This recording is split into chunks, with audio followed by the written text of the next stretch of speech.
Long ago, in a galaxy torn between light and shadow, there lived a woman who carried the weight of legends in her blood. Her name was Satele Shan, descendant of the greatest heroes the Republic had ever known, and she would become both savior and sacrifice for an order that demanded everything. But this is not simply a tale of victory. This is the story of impossible choices, of a mother who held her newborn son only once before walking away forever, of a warrior who watched her master fall while darkness rose from 1,000 years of hiding, of a Grand Master who rebuilt an entire order from ashes while her own heart remained broken. On the ancient Sith world of Korriban, a young Jedi Knight would face a monster in Sith armor, and in those terrible moments, her master would give his life so that she might live to fight another day. She would learn that legacy is both gift and curse, that duty demands prices no one should have to pay, and that sometimes the greatest act of love is letting go of everything you hold dear. She would rise to heights her ancestors could only dream of, yet fall to depths of loneliness they never knew. She would lead millions, yet remain forever apart. She would shape the destiny of the galaxy, yet her own son would grow up never knowing her face. This is the complete story of Satele Shan, and before it ends, you will understand why some call her the greatest Jedi of the Old Republic, and others whisper that she paid too much for the honor. Tonight we journey into the life of one of Star Wars Legend's most complex and powerful Jedi, Satele Shan, a woman who carried the bloodline of Revan himself, who became Grand Master during the Republic's darkest hour, and who made sacrifices that would break most people. Her story is one of incredible strength, devastating loss, and ultimately hard-won wisdom. So before you settle in, take a moment to like this video and subscribe, but only if you genuinely enjoy the deep lore content I create here. Here is something interesting. About 62% of people who watch these videos regularly are not subscribed yet. If these stories bring you peace before sleep or help you explore the Star Wars universe deeper, subscribing really helps this channel grow and lets me know you want more of these epic tales. Also, I would love to know where in the world you are listening from and what time it is for you right now. Drop a comment and let me know. Connecting with listeners across the globe is genuinely one of the most rewarding parts of creating these stories. Now, dim the lights, maybe turn on a fan for that soft background hum, get comfortable under your blanket, and let's ease into this epic journey together through one of the most remarkable lives in Star Wars history. Our story begins in the age known as the Old Republic, nearly 4,000 years before the rise of the Galactic Empire, in an era when the Jedi Order stood at the height of its power and the Republic stretched across tens of thousands of star systems. The year of Satele's birth was 3699, before the Battle of Yavin, a time when peace had reigned for generations, and the Sith were nothing more than dark legends whispered in the archives. But to understand Satele Shan, you must first understand the bloodline that shaped her destiny. 2 generations before her birth, a Jedi Knight named Revan stood as the Republic's greatest champion against the Mandalorian invasion. But Revan's pursuit of victory led him beyond the known galaxy, where he and his friend Malak discovered the ancient Sith Empire and fell to the dark side. Revan returned as a Sith Lord, nearly destroying the Republic he once protected, until a young Jedi with a rare gift changed everything. Her name was Satele Shan, and she possessed battle meditation, the ability to turn the tide of entire wars through the Force alone.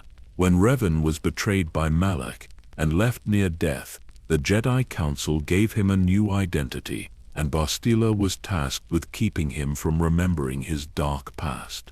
But the Force had other plans. Despite all Jedi teaching, despite the code that forbade attachment, Satele fell in love with the man she was meant to guard against. Together they defeated Malak, and Revan was redeemed, becoming a hero once more.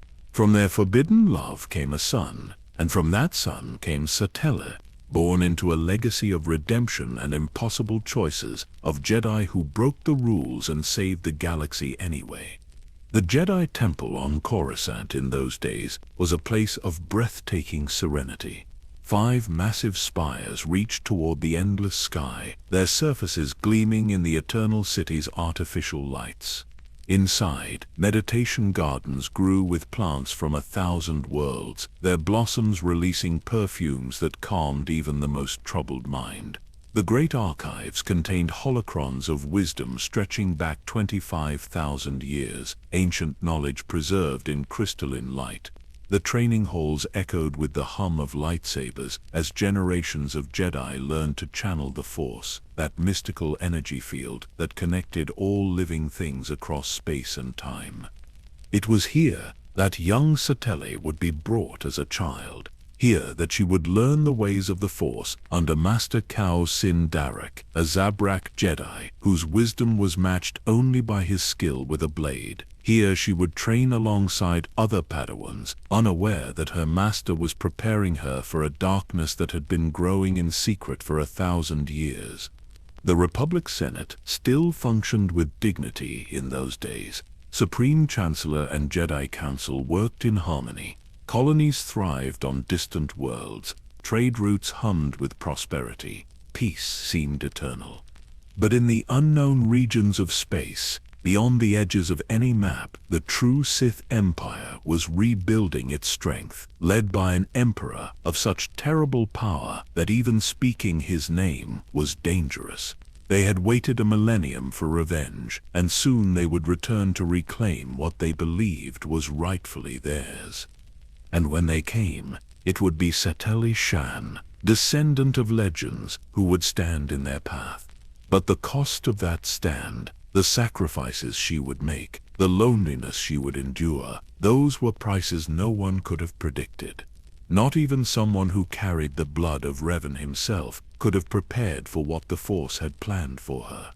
This is where her story truly begins, in a time of peace about to shatter, with a young woman about to discover that being descended from heroes means you will be asked to become one yourself, whether you are ready or not.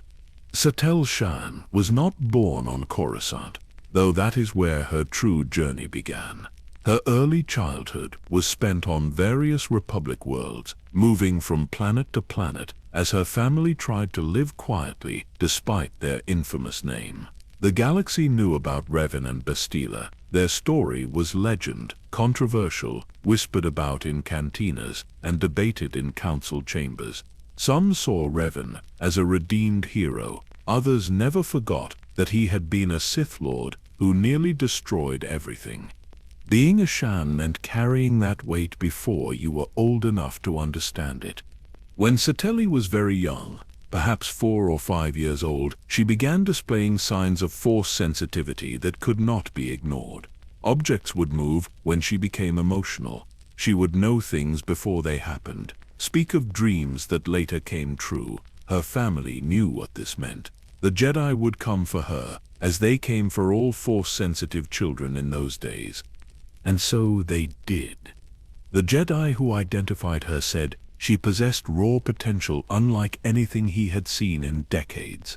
There was power in her bloodline, yes, but more than that, there was balance.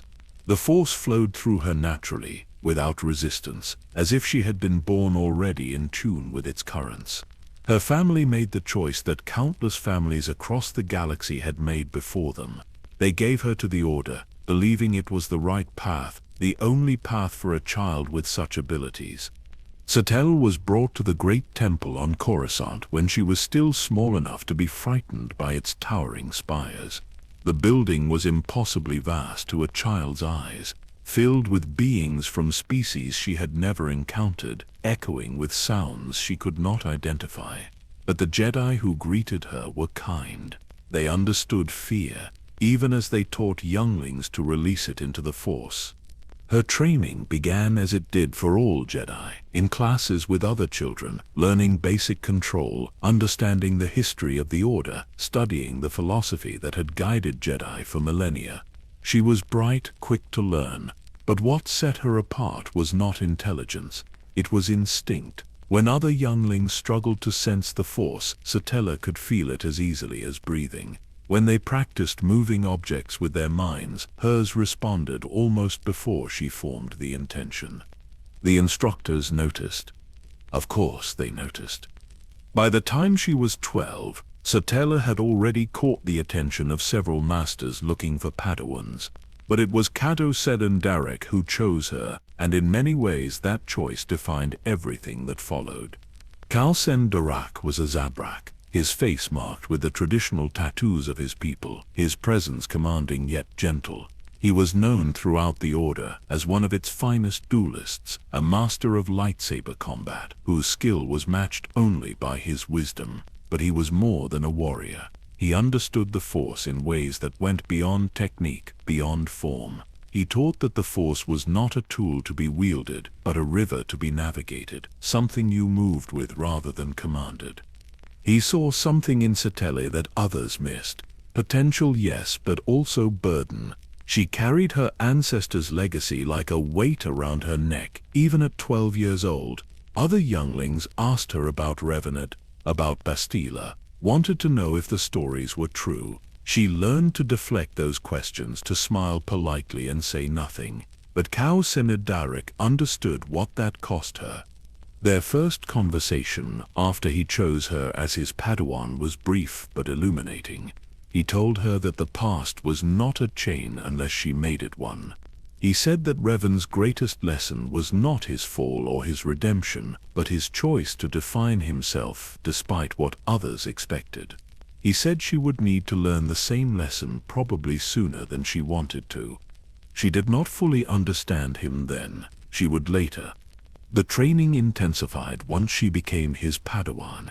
Lightsaber combat every morning before dawn, the blade feeling like an extension of her arm within months. Meditation in the great gardens, learning to quiet her mind even as the Force whispered of futures not yet written.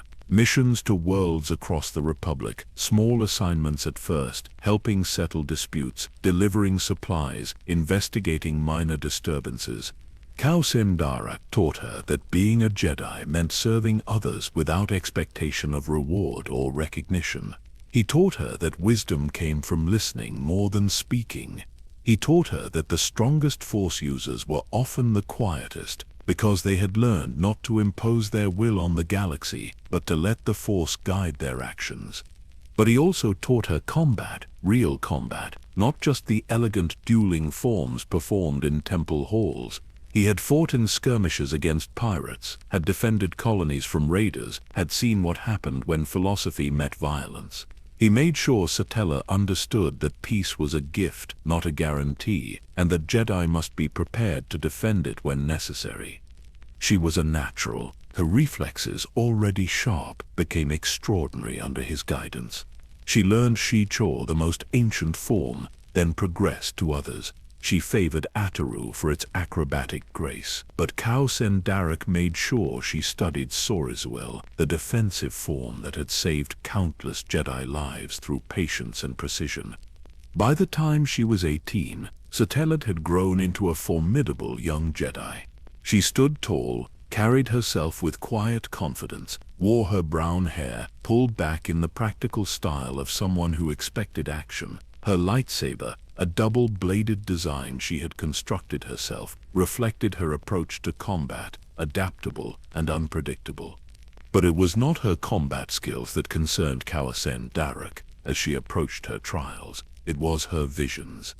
Satele had always been prone to Force visions, fragments of possible futures that came to her in meditation or dreams. Most Jedi experienced these occasionally. For Satele they were constant, and in the months before her knighting ceremony, the visions grew darker. She saw fleets of warships emerging from empty space. She saw worlds burning. She saw Jedi falling by the hundreds, their lightsabers extinguished forever. She saw darkness returning from places the Republic had long forgotten. She tried to understand these visions, to interpret their meaning, but they remained frustratingly unclear. When she told Kao Sian Darak, he listened gravely, then said something that stayed with her. "The Force shows us what might be, not what must be. Your visions are a warning, perhaps, but warnings only matter if we heed them. He recommended her for the trials despite the troubling visions, perhaps because of them. The Jedi Council agreed. At 21 years old, Satele Shan knelt before the council and rose as a Jedi Knight, the youngest of her generation to achieve that rank. Her lightsaber hummed as she ignited it for the first time with her new title. The blue blades cast light across her face, illuminating determination that would be tested far sooner than anyone expected.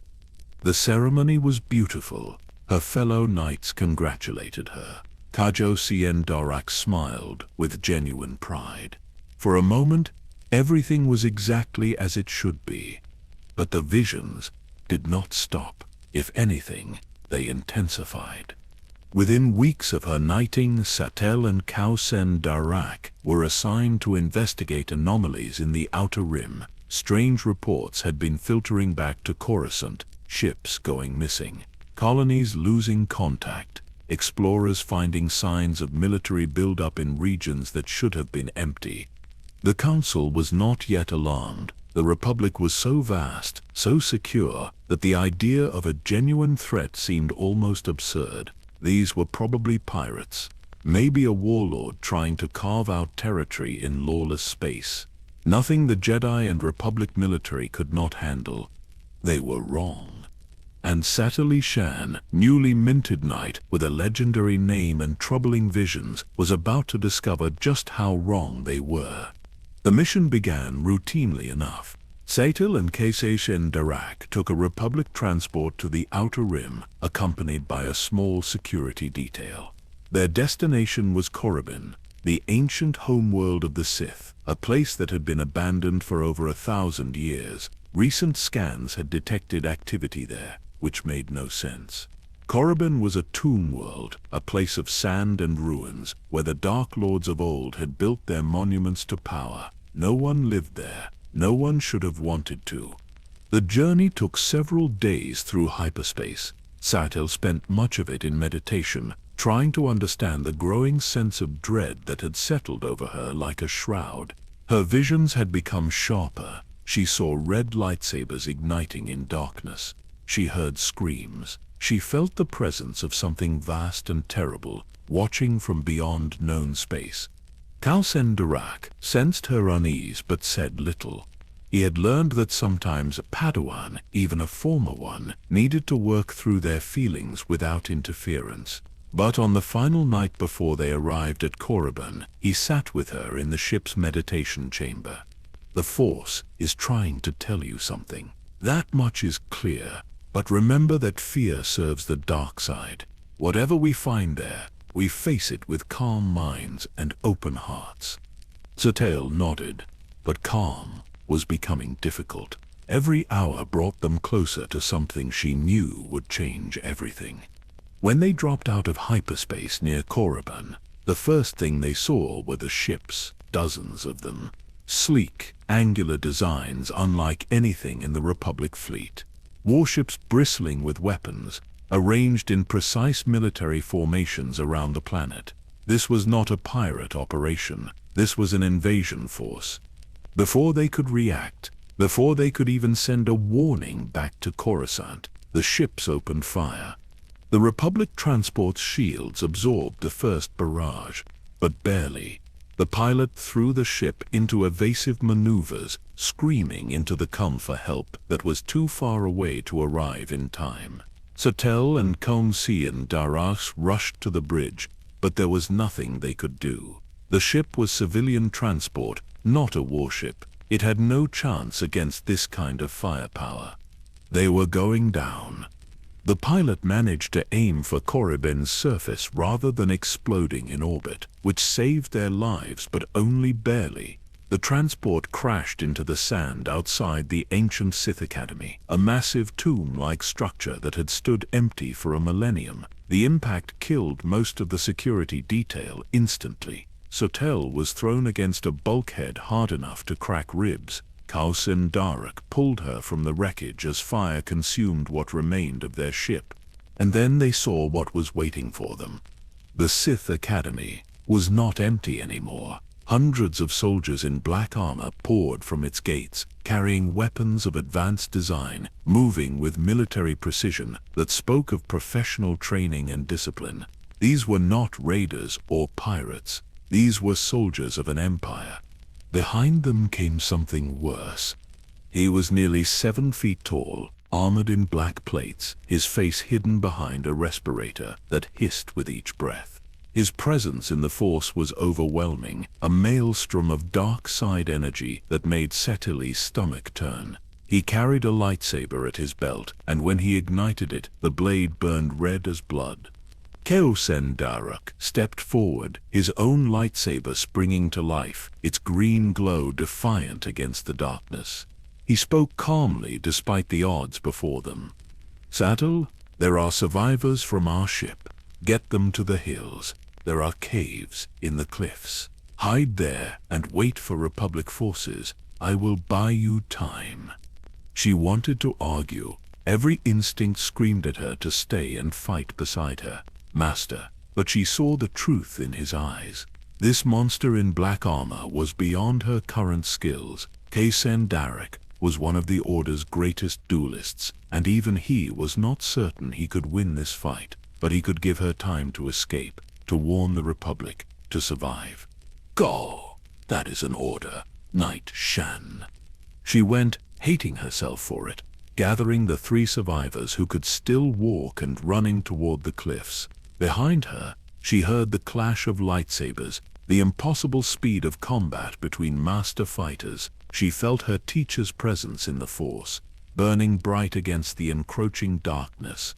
The caves were exactly where Shen said they would be. She got the survivors hidden in the deepest chamber, then crept back to the entrance, unable to stop herself from watching the battle below. Shen fought like nothing she had ever seen. His blade was everywhere at once, deflecting strikes that would have killed anyone slower, pressing attacks that drove even this Sith warrior back step by step. For a moment, just a moment, Satele thought he might win. Then more Sith arrived. Not soldiers, but actual Sith, 3 of them, their lightsabers adding to the assault. Even Shen could not fight 4 opponents of that caliber simultaneously. She watched as they overwhelmed him through numbers, as his defense finally cracked, as a red blade punched through his chest. The Satele felt him die through the Force. The light of his presence snuffed out like a candle in a storm. The pain of it nearly drove her to her knees. Grief and rage warred inside her, the dark side whispering that she could avenge him, that she should attack, should make them pay for what they had done. But his final lesson held her back. He had died to give her this chance. Wasting it would make his sacrifice meaningless. She forced herself to move deeper into the caves, away from the entrance, gathering the survivors and checking their wounds. One of them was a Republic soldier, young, maybe 20, with close-cropped black hair and a scar across his jaw. Despite being injured, he was already checking his rifle, preparing for whatever came next. His name, she learned, was Jace Malcolm. They spent 3 days in those caves, hiding while Sith forces scoured Koribai. Satele could feel them through the Force, dark presences sweeping back and forth, searching. She used what Shen had taught her about shielding her presence, making herself small in the Force, invisible to their senses. On the second night, Jace asked her about Shen. She told him what her master had taught her, how he had believed the Force was something to flow with rather than control. Jace listened quietly, then said something that surprised her. "Sounds like he understood that control is an illusion. Or soldiers learn that fast. You can prepare, you can train, but when combat starts, you adapt or you die. Your master adapted. He just ran into something even he could not adapt to." It was a soldier's perspective on a Jedi philosophy, but somehow it helped. Shen had not failed. He had faced impossible odds, and still won, because Satele and the others survived. On the 3rd day, Republic ships finally arrived in response to their distress signal, but what they found shocked everyone. The Sith fleet had grown. Corribian was fully occupied, transformed into a military base. The small Republic task force barely managed to extract Satele and the survivors before retreating from the overwhelming enemy presence. As their rescue ship jumped to hyperspace, Satele stood at the viewport watching Korriban disappear. The red giant sun of the Horus system cast everything in bloody light. She touched the lightsaber at her belt, the weapon Khao Sin Darak had helped her construct years ago, and made a silent promise. His death would mean something. She would make sure of it. When they arrived at Coruscant, chaos had already begun. More reports were flooding in from across the Outer Rim. The Sith Empire had returned from 1,000 years of hiding, and they had returned in force. Entire sectors were under attack. The Republic, so long at peace, was caught completely unprepared. The Jedi Council convened immediately. Satele stood before them, still wearing her torn and bloodied robes, and delivered her report. She told them about the fleet, about Korriban's occupation, about the Sith warrior who had killed Khao Sin Darak. She told them this was not a raid or an incursion, this was war. The council listened in grave silence. Then they asked her a question that would define her future. Will you fight, Knight Shan? Will you stand against this darkness as your master did? She thought of Khao Sin Darak dying to protect her. She thought of her visions, all those burning worlds and fallen Jedi. She thought of Revan and Bastila, who had faced impossible odds and somehow found a way. Yes, she said simply, I will fight. And so the great galactic war began, with a young Jedi Knight who had just lost her master, standing before the council and accepting a burden she could not possibly understand. The galaxy was about to burn. Millions would die, and Satele Shan would be forced to become something she never wanted to be. A legend. The first year of the war was brutal beyond anything the Republic had imagined possible. The Sith Empire struck simultaneously across dozens of sectors, their tactics refined by 1,000 years of preparation. Worlds that had known peace for generations suddenly found themselves under bombardment. The Republic military, grown complacent during the long peace, struggled to mount coordinated defenses. The Jedi Order mobilized completely. Every knight and master who could fight was sent to the front lines. Satele found herself assigned to joint operations with Republic troops, her role to provide support, coordinate through the Force, and lead strike teams against priority targets. She had never commanded soldiers before. War had been theoretical in her training. Now it was fire and blood, and the screams of the dying. She learned fast because she had to. The Battle of Balmorra came 6 months into the war. Balmorra was a factory world, crucial to the Republic's war production, building everything from blasters to starship components. The Empire knew this and committed significant forces to capture it. Satele arrived with a battalion of Republic soldiers to reinforce the defenses, and that was where she first truly encountered Jace Malcolm again. He had been promoted since Korriban, now leading an elite squad called Havoc. They specialized in impossible missions, the kind where high casualties were expected and success unlikely. Jace had volunteered for the unit, and somehow he kept succeeding where others failed. When Satele saw him again on Balmorra's war-torn surface, she barely recognized him. The young soldier from the caves had been replaced by a hardened warrior with cold eyes and quick reflexes, but he recognized her immediately. He nodded once in acknowledgement, and they got to work. Balmorra was hell. The Empire had deployed assault droids by the thousands, mechanical killers that kept coming, no matter how many you destroyed. Satele found herself fighting alongside Havoc's squad, her lightsaber deflecting blaster fire, while Jace's team laid down covering fire. They moved together instinctively, Satele using the Force to sense enemy positions, while Jace translated that information into tactical maneuvers. They held Balmorra, barely. The factories remained in Republic hands, though large sections of the planet were reduced to rubble. In the aftermath, as they regrouped in what remained of the capital city, Jace found her standing alone on a balcony overlooking the devastation. "Your master would be proud. You saved a lot of lives today." Satele did not feel like she had saved anyone. All she could see were the bodies, Republic and civilian, scattered through streets that had been peaceful mere days before. But she appreciated Jace saying it. Something about his presence was steadying. He did not treat her like the descendant of legends or a mystical Jedi. He treated her like a fellow soldier trying to survive. They talked for hours that night, about the war, about losses, about the sheer scale of what they faced. Jace told her about his squad, the people he had already lost, the ones he fought to keep alive. Satele told him about Kausi and Darak, about the burden of trying to live up to her ancestors. Jace listened without judgment, and then said something that stuck with her. "Legends are just people who had really bad days, and somehow made it through. You are having your bad day right now, so make it through." It was the most soldier thing anyone had ever said to her, and somehow it was exactly what she needed to hear. After Balmora came Bothawi, another desperate defense that succeeded by the narrowest margin.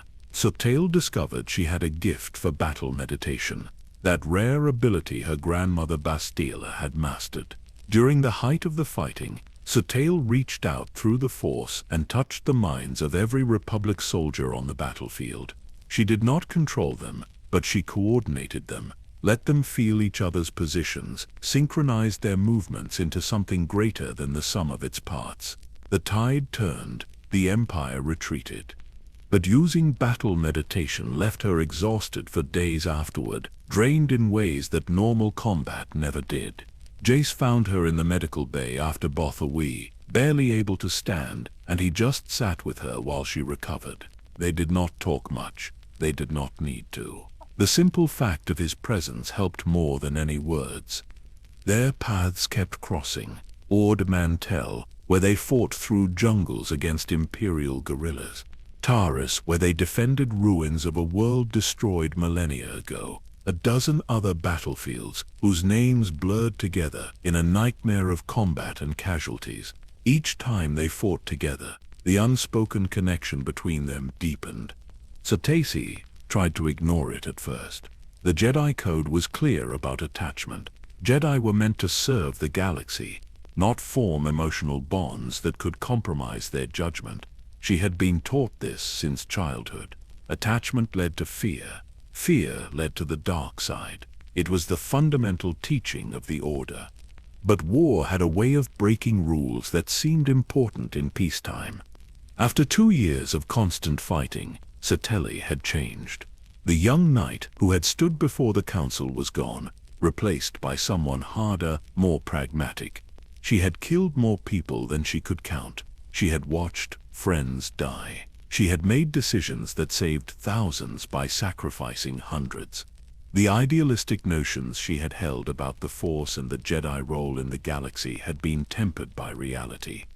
And through it all, Jace was there. Not always physically. Their assignments sent them to different fronts for months at a time, but always there in the back of her mind. She would think about him in quiet moments, wonder if he was alive, feel relief when reports came through that Havoc Squad had succeeded in another mission. The Jedi taught that such feelings were dangerous. Satele was beginning to suspect the Jedi were wrong. It happened on a liberated world called Ord Cestus. The battle had been won. The Empire pushed back, and for a brief moment, the war felt far away. Satele was standing on the roof of a garrison, watching twin moons rise over mountains that had somehow survived the fighting intact. Jace found her there, drawn by the same need for a moment of peace. They stood together in silence for a long time. Then he spoke quietly. "I think about Korriban sometimes, those caves. How scared I was. You kept us together, kept us sane. I never thanked you properly for that." Satele shook her head. You kept me together just as much, maybe more. Knowing someone else was afraid made it easier to face my own fear." Jace smiled, a rare expression that transformed his scarred face. "The war makes us all afraid. Anyone who says otherwise is lying or insane. The trick is being afraid and fighting anyway." She turned to look at him properly. In the moonlight, with his armor removed and his guard down, he looked younger, closer to the person he might have been if the galaxy had not demanded he become a soldier. And she realized with sudden clarity that what she felt was not just respect or friendship. The force itself seemed to pulse between them, a connection that went beyond words. She had been trained to sense intentions, emotions, the truth beneath surface appearances. What she sensed from Jace was warmth, genuine care, something pure in a galaxy drowning in darkness. She kissed him. It was not planned, not strategic, not anything the Jedi had prepared her for. It just happened, and for a moment, the war and the code and all her responsibilities disappeared. There was just this. Two people who had survived hell together, finding comfort in each other. When they pulled apart, Jace's expression was complicated, torn between desire and respect for what she was. The Jedi Code probably has rules about this. Satele laughed, actually laughed for the first time in months. Probably the Code has rules about everything, but the Code was written by people who never fought this kind of war. Maybe it is time to question whether all those rules still make sense. They both knew it was not that simple. Relationships between Jedi and non-Force users rarely ended well. The Order discouraged them for good reasons, reasons written in tragedy throughout history, but standing there under alien moons with the sounds of celebration from the liberated city below, those reasons felt distant and theoretical. They made a choice that night, not to abandon their duties, not to run away from the war, but to accept what they felt and see where it led. In secret, stolen hours between battles, they built something neither had expected to find. Satele had never imagined herself in a relationship. Jace had assumed he would die young in some forgotten battle. Instead, they found moments of genuine happiness in the midst of horror. It could not last. They both knew it, but for a while, it was enough. The war ground on. 3 years became 4, then 5. The Republic stabilized its defenses, pushed back in some sectors, but the Empire proved impossible to dislodge completely. This was going to be a long war, perhaps the longest in galactic history. Both sides dug in for decades of conflict. Satele continued to distinguish herself in battle after battle. Her tactical thinking saved entire battle groups. Her battle meditation turned the tide at critical moments. Other Jedi looked to her for leadership, despite her relative youth. The Council noticed. Everyone noticed. And through it all, she and Jace managed to maintain their secret. They were careful, meeting only when circumstance allowed, never in public, never risking the scandal that would result if their relationship became known. Satele told herself it was temporary, that once the war ended, she would return to proper Jedi discipline. But a small part of her wondered if she would ever truly be that person again. The war had changed her in ways the Order might not accept. She had seen too much, experienced too much, to simply return to meditation and philosophy, and she had felt too much to believe that all attachment was inherently dangerous. What she felt for Jace had not weakened her. If anything, it gave her something to fight for beyond abstract duty. But the galaxy, as always, had plans that did not care about her happiness. Events were moving toward a convergence that would test everything she believed and force choices that would haunt her forever. The Battle of Alderaan was coming, and with it, the secret that would change her life irrevocably. For now, though, she allowed herself these stolen moments.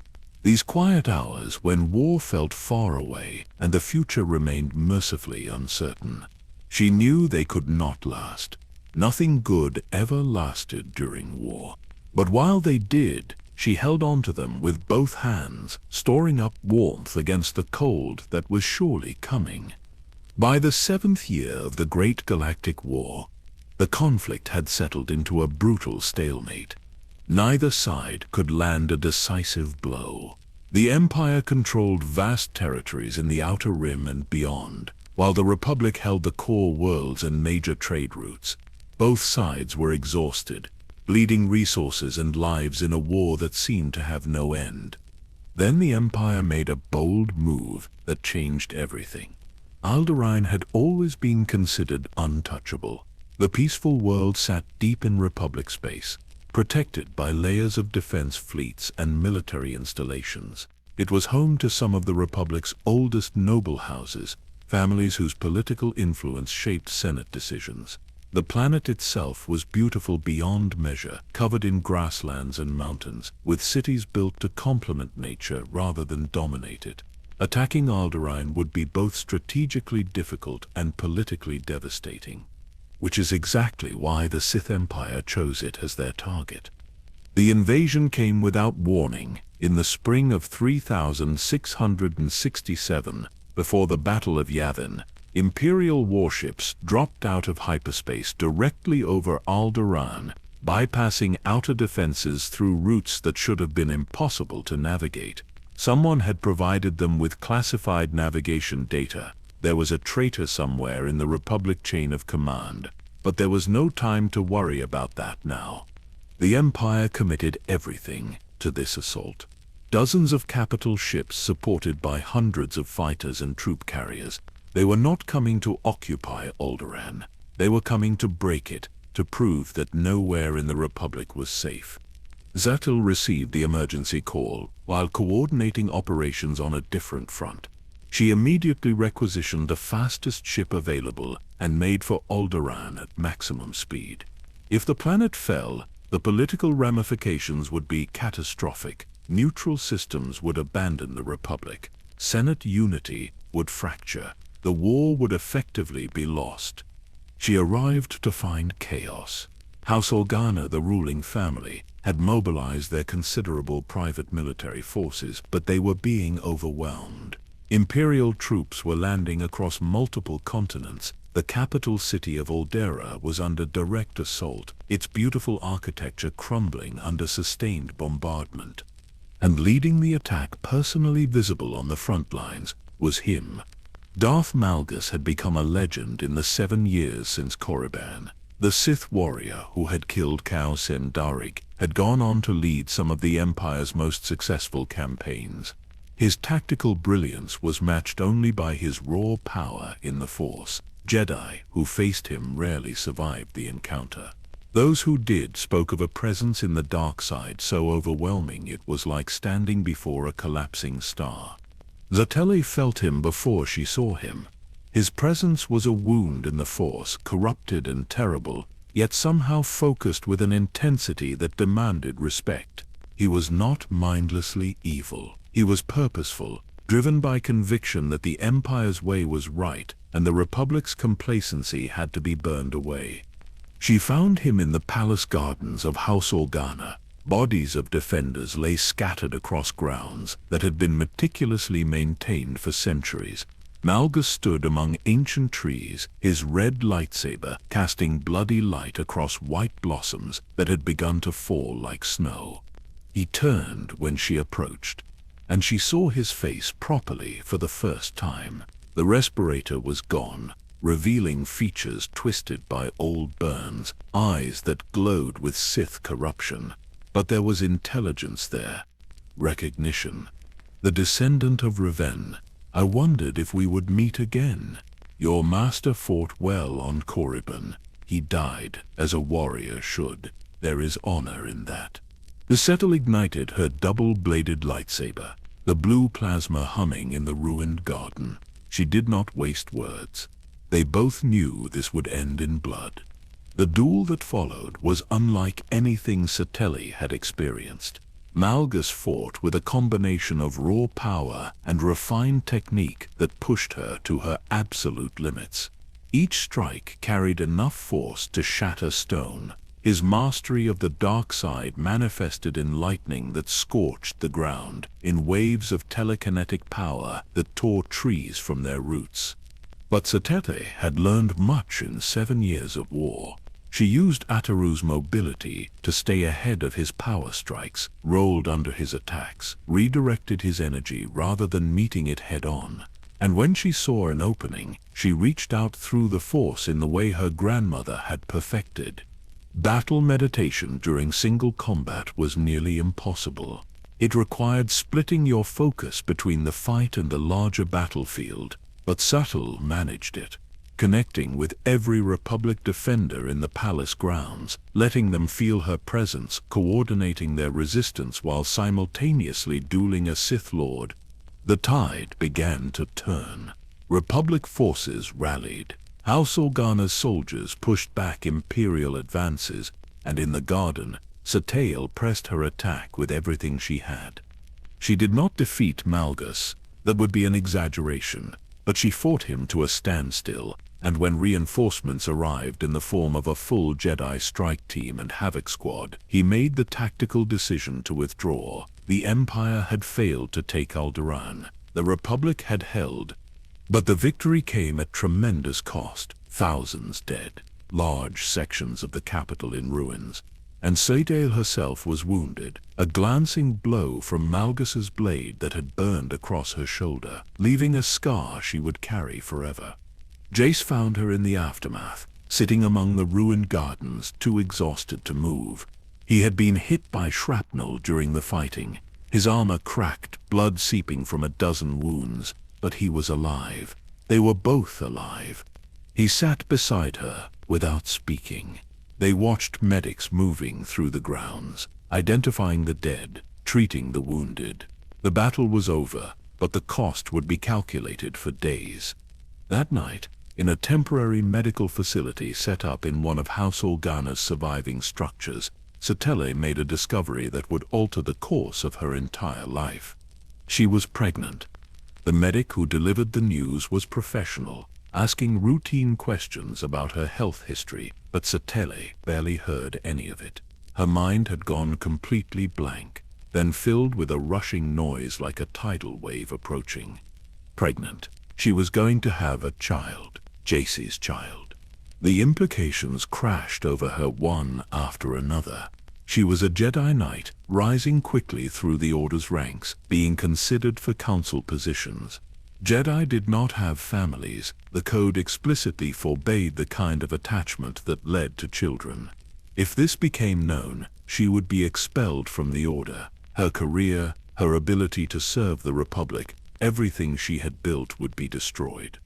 And worse, the child would grow up marked by scandal, the offspring of a Jedi who broke her vows. That kind of stigma could follow a person for their entire life. She told Jace the next morning. His reaction was complicated, joy and fear warring across his face. He immediately offered to resign his commission, to find a way for them to be together properly.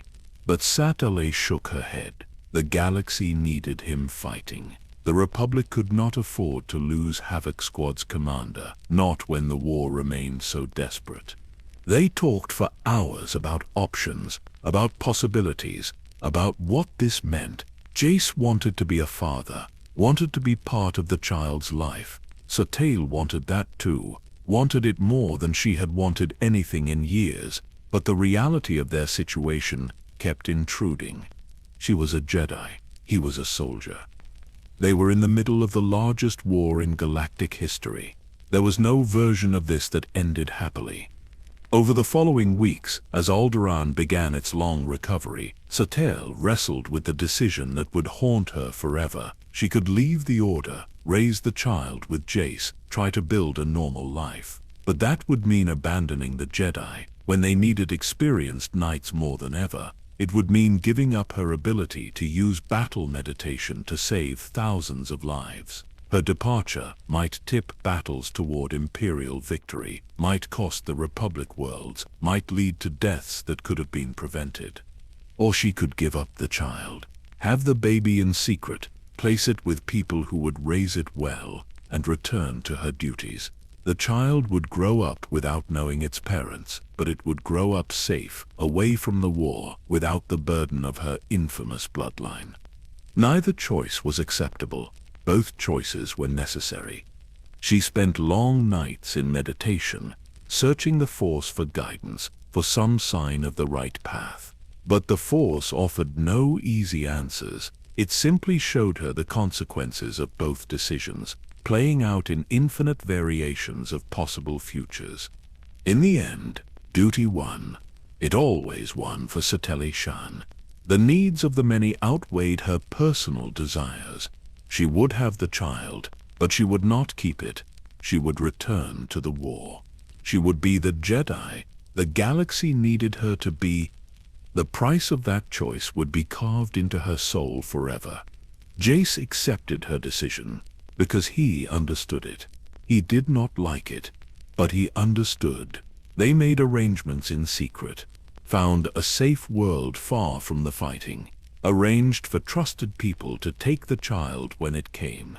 They would both walk away from their son or daughter, trusting that this sacrifice would be worth it, that their child would live a better life because of their choice. On a quiet night before she left Alderaan to return to active duty, Satele stood alone in the gardens where she had fought Malgus. The destruction had been cleared away, but the scars remained, trees cut down, stone scorched by lightsaber strikes, blood soaked into soil that had known only peace for generations. She placed her hand over her abdomen, feeling the life growing there, and made a promise. She would end this war. She would make sure her child grew up in a galaxy worth living in. Whatever it took, however long it required, she would see it through.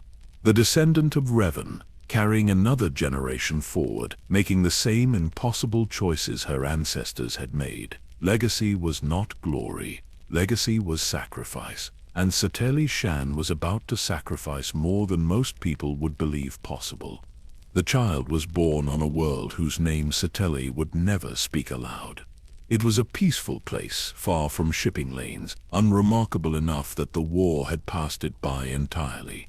The local population knew nothing of Jedi or Sith, cared nothing for galactic politics. They simply lived their lives, tended their farms, and left others alone. Perfect for a secret. Jace managed to get leave for the birth, though he told his superiors he was recovering from injuries sustained on Alderaan. Satele had hidden her pregnancy well through loose robes and assignments that kept her away from the temple. Only a handful of people knew the truth, trusted friends who understood what was at stake. The birth itself was straightforward, no complications, a healthy baby boy with his mother's eyes and his father's determined expression. They named him Theron, after an ancient Jedi whose story Satele had always loved, a person who had faced impossible odds and somehow found wisdom in defeat. She held him for 3 days. That was all the time she allowed herself. 3 days to memorize his face, the weight of him in her arms, the small sounds he made while sleeping. 3 days to be a mother before returning to being a weapon for the Republic. Jace held him too, this man who made his living through violence, cradling his son with hands that had killed hundreds. Satele watched the two of them together and felt something break inside her chest that would never fully heal. The people who would raise Theron arrived on the 3rd day. They were not Jedi, but they had served the Order in other capacities for years, trusted completely. They were kind people, older, unable to have children of their own, grateful for the chance to raise this boy. They promised to give him a good life, to tell him he was loved, to never let him feel abandoned. Satele handed her son to them and watched them walk away. She stood there long after they disappeared from view, her arms empty, her body still recovering from childbirth, her mind refusing to process what had just happened. Jace stood beside her, silent, his face carved from stone. When she finally turned to look at him, she saw tears running down his scarred cheeks. He made no sound, made no move to wipe them away. He just stood there, breaking quietly, letting it happen.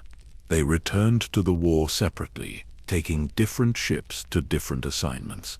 Their relationship, such as it was, ended by unspoken agreement. They had created something beautiful together, and then given it away. There was no recovering from that, no pretending things could go back to how they were. Satele threw herself into combat with intensity that bordered on reckless. She volunteered for the most dangerous missions, pushed herself past exhaustion, fought like someone who had nothing left to lose, because she did not. She had given away the thing she valued most. Everything else felt meaningless in comparison. But that fury, that grief channeled into determination, made her more effective than ever. Over the following years, she became known as one of the Republic's greatest assets. Her tactical victories mounted. Her battle meditation turned hopeless battles into narrow wins. Other Jedi looked to her for leadership, and she provided it, outwardly calm and wise while internally drowning.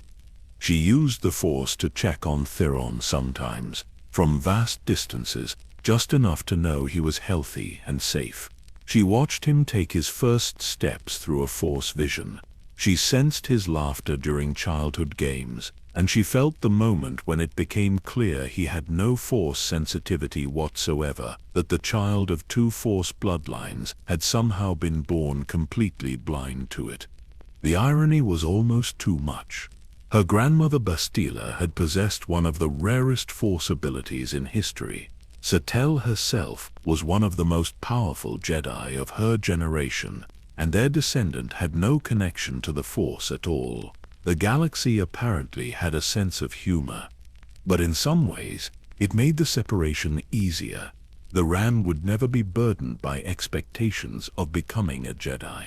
He could be whoever he chose, free from the legacy that had shaped Satele's entire existence. The war continued its grinding course. 10 years became 15, then 20. Satele rose through the Jedi hierarchy, her abilities and leadership impossible to ignore. She was appointed to the High Council at an age when most Jedi were still learning advanced techniques. She led major military campaigns, coordinated strategy with Republic admirals, and somehow kept the Jedi Order functioning despite losses that should have broken it. Through it all, she wore a mask of serenity that fooled everyone except those who knew her best. Inside, she was hollow. She went through the motions of being a Jedi Master, of being a leader, but the core of who she was had been carved out the day she gave away her son. Then came the Treaty of Coruscant, and with it the betrayal that would define the war's end. After 28 years of conflict, both sides were exhausted. The Empire had failed to break the Republic. The Republic had failed to push the Empire back. Millions had died.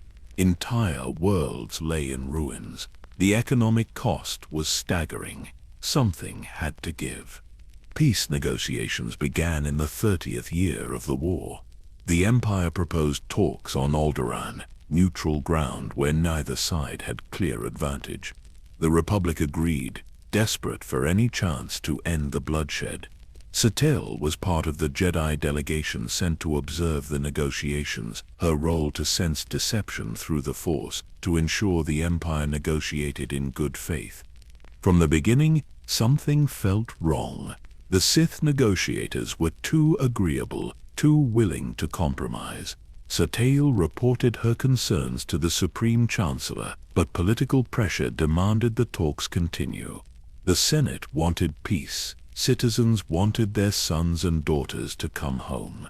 After 3 decades of war, everyone was willing to believe the Empire had grown tired of fighting. Satele continued to argue against trusting the Sith. She had faced Malgus on Alderaan. She knew these people did not give up, did not compromise, did not accept anything less than total victory. This had to be a trap. But her warnings went unheeded. The Republic was so desperate for peace that they saw what they wanted to see rather than what was actually there. Then came the day the galaxy learned the price of that desperation. While negotiators debated treaty terms on Alderaan, a massive Sith fleet dropped out of hyperspace over Coruscant. Not near Coruscant, not approaching cautiously, but directly over the planet, having somehow navigated through every defense and early warning system. It was the same tactic they had used on Alderaan decades earlier, refined and perfected. But Coruscant was not just any world. Coruscant was the capital, the heart of the Republic, home to trillions, and the Sith had come to burn it. The sacking of Coruscant lasted 12 hours. 12 hours of orbital bombardment, of troops landing across the planet's surface, of the Jedi Temple itself under direct assault. Satele felt it through the Force, from half the galaxy away, felt thousands of lives winking out, felt the Temple's ancient halls burning, felt the very heart of the Republic being torn apart. She commandeered a ship and made for Coruscant at maximum speed, but she knew she would arrive too late. By the time she entered the system, the damage was done. Large sections of the planet were in flames. The Temple's upper levels had collapsed. The Senate building bore scars from concentrated fire. And the Empire's message was clear. They held Coruscant hostage. Either the Republic signed the treaty immediately, accepting every humiliating term the Sith demanded, or they would continue the bombardment until the entire planet was ash. The Supreme Chancellor signed. What choice did he have? Reject the treaty and watch Coruscant burn, along with its trillion inhabitants. Accept it and live with the shame of surrender. The Treaty of Coruscant was the most one-sided agreement in galactic history. The Republic ceded dozens of star systems. They accepted restrictions on military buildup. They acknowledged Sith sovereignty over vast territories. And worst of all, they agreed to withdraw Jedi support from former Republic worlds the Empire now claimed. Satele stood in what remained of the Jedi Temple and felt a rage so profound it frightened her. The dark side whispered that she could make them pay, that she could take a ship to the negotiations and kill every Sith involved. For a moment she actually considered it. Then she remembered Caosian Darak, remembered his teachings about the Force being a guide rather than a weapon. She remembered Theran, growing up somewhere safe because she had chosen duty over personal desire. She remembered every sacrifice she had made, and she understood that giving in to rage now would make all of it meaningless. So she channeled that anger into something productive. She began organizing the Temple's reconstruction. She coordinated rescue efforts across Coruscant. She held the shattered Jedi Order together through sheer force of will. And when the Council met to select a new Grand Master, after the previous one died in the attack, they chose her. Satele Shan, 46 years old, veteran of 3 decades of war, mother to a son she could never acknowledge, became the youngest Grand Master in recent memory. The ceremony was brief. There was too much work to do for lengthy formalities. Satele accepted the title, knowing exactly what it meant. She would be responsible for rebuilding everything the Sith had destroyed. She would lead the Order through whatever came next. She would make decisions that affected thousands of Jedi across the galaxy. And she would do it alone, because that was the price she had chosen to pay years ago on a peaceful world far from here. Jace sent her a message through encrypted channels after the sacking. Just a few words. I heard you survived. Glad you are alive. That was all. But it was enough to know he had thought of her, that whatever had been between them had not been completely erased by time and grief. She deleted the message without responding. Some doors, once closed, needed to stay that way. Grand Master Shan stood in the ruined temple, looking out over a Coruscant that bore scars it would carry for generations. The war was over, but peace felt like defeat. The Republic had survived, but at a cost that might prove too high. Still, she was alive. The Order remained, and there was work to be done. There would always be work to be done. That was what she told herself, as she turned away from the window and walked back into the temple, into the responsibilities that would consume the rest of her life. The mask she wore settled firmly into place. Grand Master Shan, wise and serene, ready to lead the Jedi into whatever uncertain future awaited. And if anyone noticed the emptiness behind her eyes, they were kind enough not to mention it. The years following the Treaty of Coruscant became known as the Cold War. Officially, the Republic and Empire were at peace. In practice, both sides engaged in constant proxy conflicts, covert operations, and military buildups disguised as defensive measures. It was peace in name only, a holding pattern where everyone prepared for the war they knew would eventually resume. For the Jedi Order, these years were about survival and reconstruction. The temple on Coruscant required years of repair work. Entire archives had been lost in the sacking, holocrons containing knowledge stretching back millennia reduced to slag and ash. Worse, the Order's numbers had been devastated. Hundreds of Jedi had died during the war. Entire generations had been lost. The Satele approached the problem systematically, as she approached everything now. First, identify what remained, then build on that foundation. Then expand carefully, avoiding the mistakes that had left them vulnerable in the first place. One of her earliest and most controversial decisions was to re-establish the Jedi presence on Tython. The ancient world in the deep core had been the birthplace of the Jedi Order itself, home to the Jedi who had first learned to balance the Force thousands of years before. It had been abandoned for millennia, considered too remote, too difficult to reach. But Satele saw an opportunity. Tython was far from the Empire's borders, and far from Coruscant's political pressures. It could be a place where Jedi trained in relative peace, where younglings learned without the Senate constantly interfering in Order business. It could be a return to the roots of what the Jedi were meant to be. She led the first expedition herself, taking a small group of Jedi to investigate the world and determine if it was viable.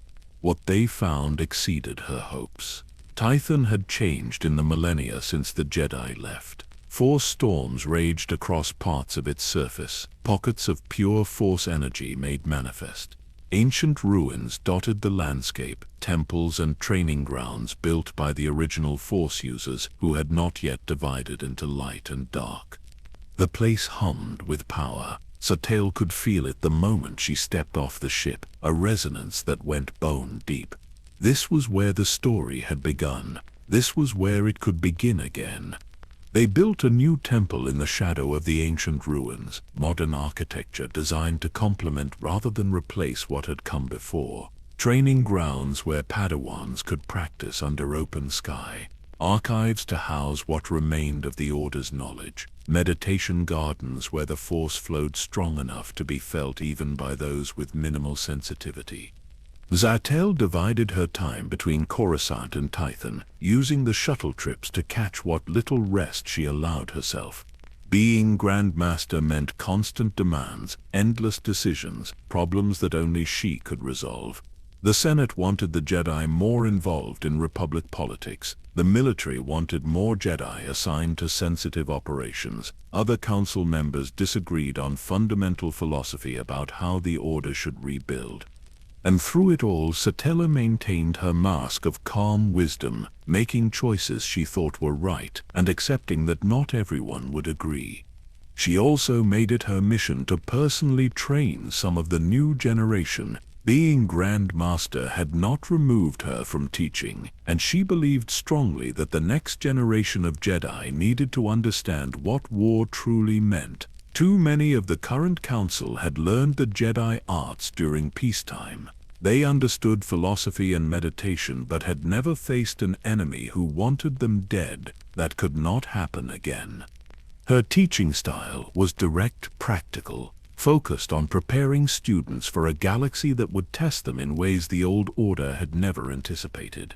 She taught them combat, yes, but also diplomacy, investigation, the subtle uses of the Force that often proved more valuable than raw power.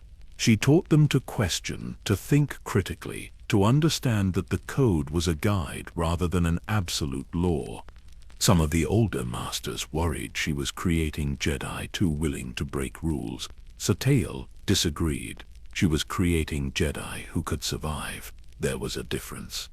During these years, her path crossed with Theron multiple times, though he never knew who she really was. He had grown into a capable young man, driven and intelligent, and he had chosen a career with the Republic Strategic Information Service. The SIS handled covert operations, intelligence gathering, the kind of work that happened in shadows. It suited him. Apparently, he excelled at it. The first time Satele saw him as an adult, she nearly lost her composure. He was in his early 20s, briefing the Jedi Council on Imperial troop movements along the border. His presentation was professional, thorough, and she recognized so many of Jace's mannerisms in how he spoke, how he held himself. But there were traces of her there too. In his eyes, in the way he approached problems with systematic intensity.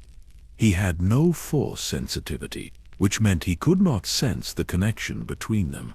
To him she was just the Grand Master, a powerful Jedi whose attention he had briefly. He gave his briefing, answered questions, and left, and Satele sat there feeling like she had been struck, barely hearing the rest of the meeting. Over the years, she tracked his career through official reports. Satele Shan, no relation to anyone famous as far as the SIS knew, rising through the ranks by being smarter and more dedicated than anyone around him. He took assignments that killed other agents. He completed missions that should have been impossible. He was building a reputation entirely his own, free from the shadow of Revan and Bastila and all the expectations that came with that bloodline. Part of her was grateful he had grown up away from all that pressure. Another part wondered if he resented not knowing his parents, if the people who raised him had kept their promise to make him feel loved. She would never know. She had given up the right to know the moment she walked away from him as an infant. Sometimes their missions aligned. The Jedi and SIS occasionally worked together on operations where both organizations had interests. Satele made sure she was never directly involved in any mission Theron led, but she monitored them from Coruscant or Tython, watching through reports and intelligence briefings.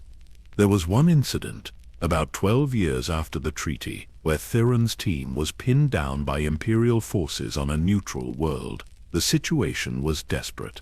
Satele authorized a Jedi strike team to extract them, framing it as standard support for Republic intelligence assets. She watched the mission feed from the temple, her heart in her throat until the report came through that all SIS agents had been evacuated safely.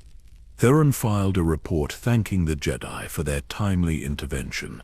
He had no idea the Grand Master herself had been watching, had made sure every resource necessary was allocated to keeping him alive. To him, it was just the Jedi doing their job. To Satele, it was the closest she could come to protecting her son. The Cold War years also brought her back into contact with Jace.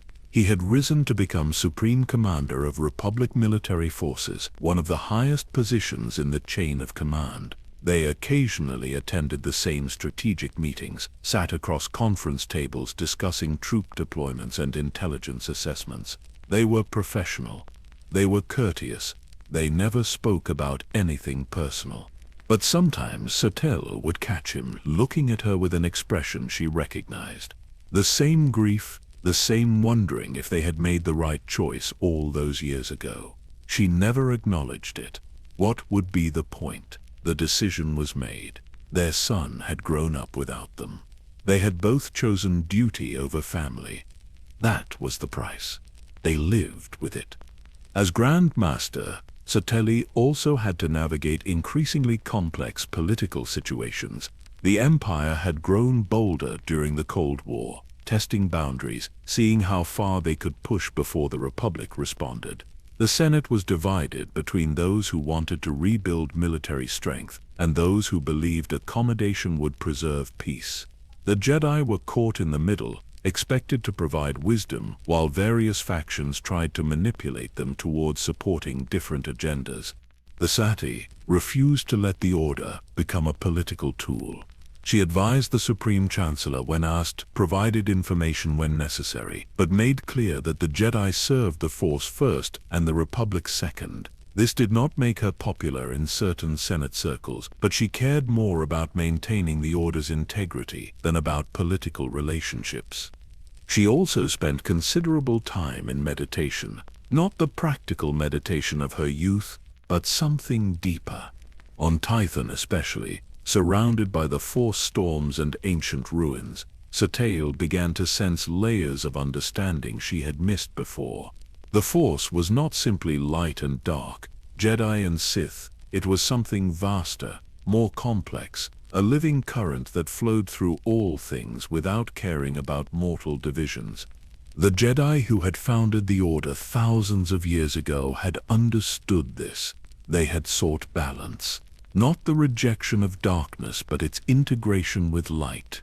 Somewhere along the way the Jedi had become rigid, had decided that peace meant the suppression of all emotion, all attachment, all the messy human elements that made life worth living. Satele began to wonder if that rigidity had made them vulnerable. If the Sith had not risen because the Jedi were too weak, but because the Jedi had become too inflexible to adapt. These were dangerous thoughts for a Grand Master to have. She kept them private, explored them only in her deepest meditations, but they shaped how she led the Order, pushing gently toward a version of the Jedi that could survive in a galaxy that refused to be simple. Years passed. The Cold War stretched on. Satele aged, lines appearing on her face that had not been there before, gray touching her hair. She was still strong, still capable in combat when necessary, but she could feel time's weight. She had been fighting, in one form or another, for nearly 40 years. The young Padawan, who had trained under Cao Cien Darak, felt like someone from another lifetime. But the galaxy kept turning, kept demanding, kept requiring sacrifices from those strong enough to make them. And Satele Shan, Grand Master of the Jedi Order, descendant of legends, mother to a son who would never know her, continued to serve. Because that was what she did. That was all she had left. That was enough. It had to be enough.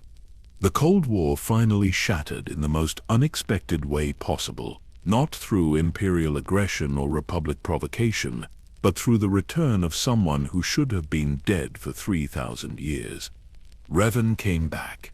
Her ancestor, the legendary Jedi who had fallen and been redeemed, had somehow survived the millennia. The details were complicated, involving Sith imprisonment and torture that had fractured his mind into opposing personalities, light and dark warring within a single consciousness. The dark half had broken free, obsessed with destroying the Sith Emperor at any cost, even if it meant igniting another galactic war that would consume billions of lives. When Satele first received reports of Revan's return, she felt the weight of her bloodline like never before. This was the man whose choices had shaped her entire existence. His fall had created the necessity for his redemption.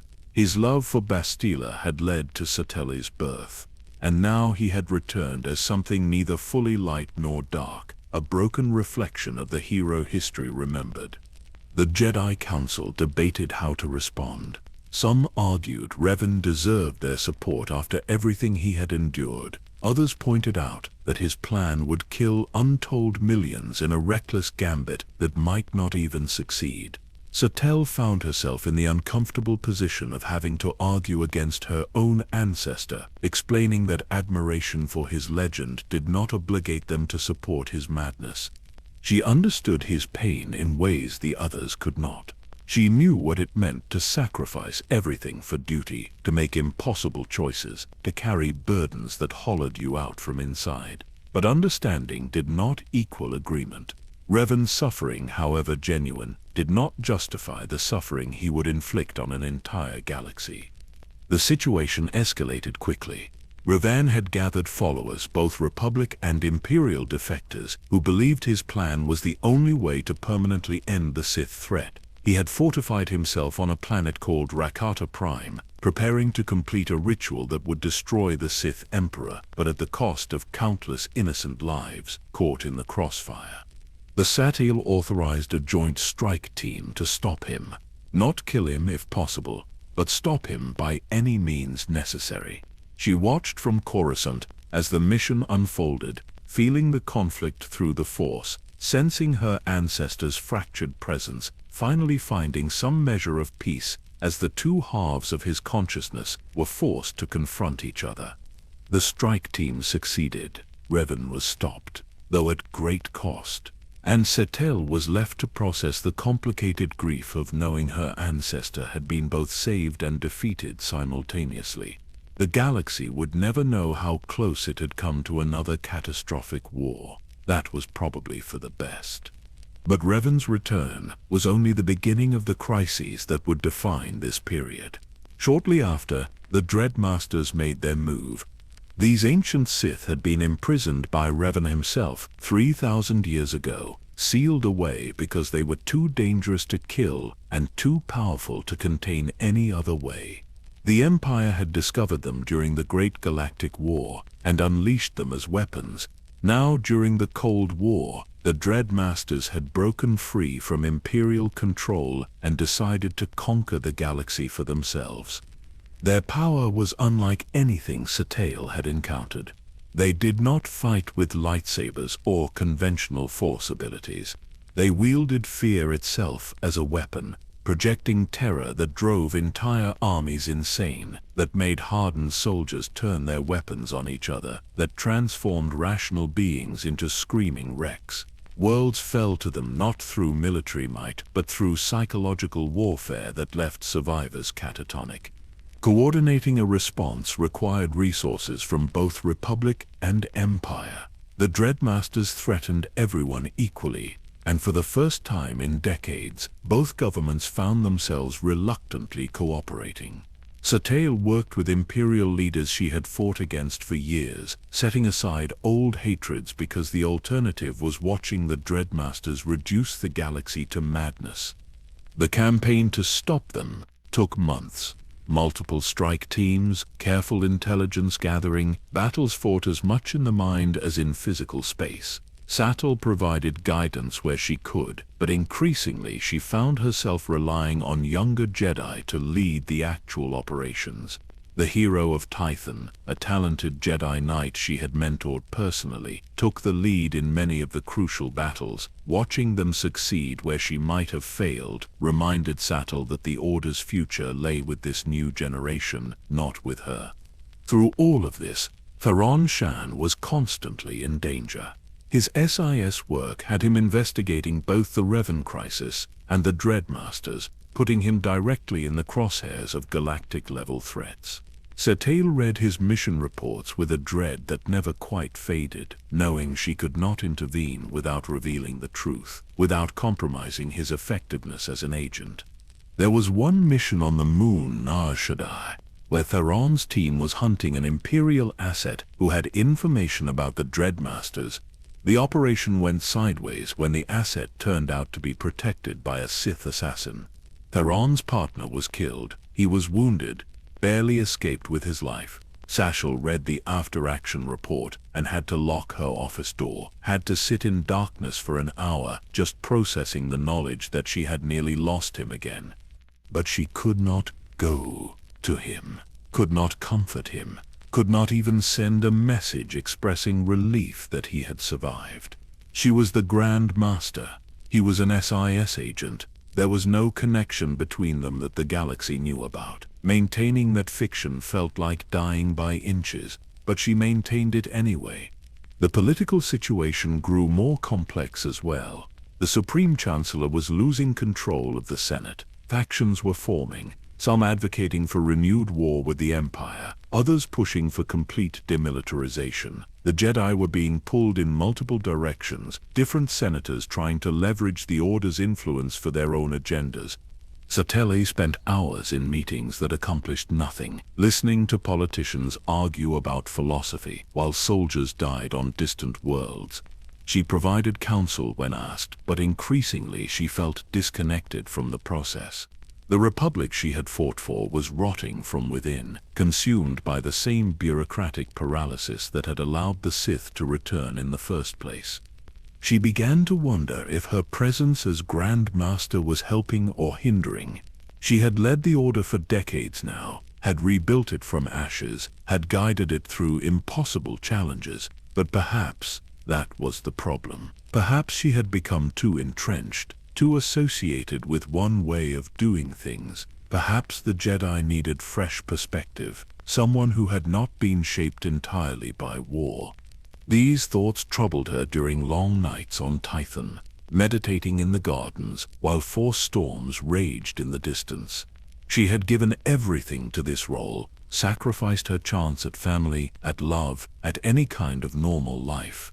And for what? The galaxy was no more peaceful now than it had been 30 years ago. The Sith remained a threat. The Republic teetered on the edge of collapse. Had any of it mattered? The Force offered no easy answers. It never did. It simply showed her that every choice created ripples, that her decisions had saved some lives while costing others, that the galaxy was too vast and complex for any one person to fix. During one particularly difficult period, when 3 separate crises demanded her attention simultaneously, Satele made a mistake. She had been awake for nearly 40 hours, coordinating responses across multiple sectors, and her exhaustion made her sloppy. She authorized a strike on an Imperial facility without properly vetting the intelligence. The facility turned out to be a civilian medical station. Republic forces killed dozens of doctors and patients before they realized the error.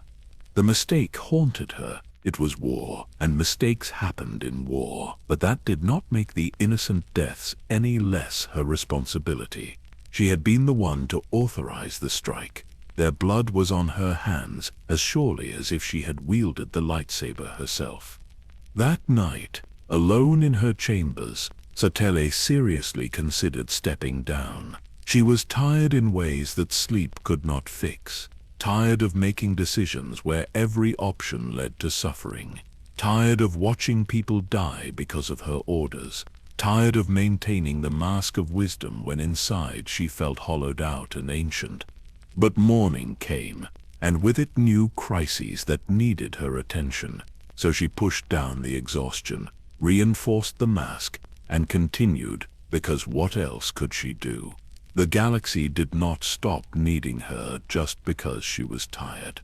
Jace sent her another message during this period. Just a simple note saying he had heard about the medical station incident, wanted her to know it was not her fault, that she was doing the best anyone could in an impossible situation. She almost replied, almost reached out to the one person who might understand what she was feeling, but in the end, she deleted the message without responding. Some doors, once closed, needed to stay that way. Opening them would only cause more pain. The years ground on, crisis after crisis, each one demanding everything she had to give. Satele aged, felt the weight of decades of leadership pressing down on her shoulders. She was in her 60s now, still strong, but no longer young, carrying scars both visible and hidden. And slowly, gradually, she came to a realization that would change everything. The Jedi Order did not need her to lead it forever. The galaxy did not need her to sacrifice herself until there was nothing left. She had given enough. She had earned the right to step back, to find whatever peace might still be available to someone who had lived the life she had lived. The decision, once made, brought unexpected relief. She would pass the torch to someone else. She would find a new way to serve, one that did not require her to be everyone's answer to everything. She would finally, after decades of duty, choose something for herself. But first, she would need to tell her son the truth. That conversation was long overdue, and she suspected it would be one of the hardest things she had ever done. Harder than war, harder than sacrifice, harder than anything, except perhaps the day she had walked away from him as an infant. Some debts could not be avoided forever. It was time to face what she had done, and accept whatever judgment came with it. Satele Shan stepped down as Grand Master in the 37th year after the Treaty of Coruscant. She was 63 years old, had led the Jedi Order for longer than most, and was tired in ways she had no words to express. The announcement shocked many. Some on the council tried to convince her to reconsider, arguing the order still needed her steady hand. But Satele's decision was final. She recommended her replacement, a talented Jedi Master who represented the new generation, someone who had grown up during the Cold War rather than the Great Galactic War. Someone who might see solutions she could not, who might lead the Order in directions she had not imagined. The Council accepted her recommendation, and within a month the transition was complete. The ceremony was simple. Satele passed on the formal responsibilities, spoke briefly about her faith in the Order's future, and then walked away from the role that had defined her for decades. She felt lighter than she had in years, also terrified. She had been Grand Master for so long that she barely remembered how to be anything else. But she had plans. She would travel, would seek out ancient Force sites across the galaxy, would pursue understanding that went beyond the traditional Jedi teachings. She would train students on her own terms, outside the rigid structure of the temple. She would finally explore the questions that had been building in her mind for years about the nature of the Force and the limitations of Jedi philosophy. First, though, she had a conversation that was 30 years overdue. Finding Therain was not difficult. His current assignment had him on Coruscant, working from an SIS safe house in the lower levels. Satele used her contacts to arrange a meeting, framing it as a briefing on Jedi activities that might affect intelligence operations, neutral ground, professional pretext, anything to make this easier, though nothing could actually make this easy. She arrived at the safe house in civilian clothes, no lightsaber visible, trying to look like anything other than what she was.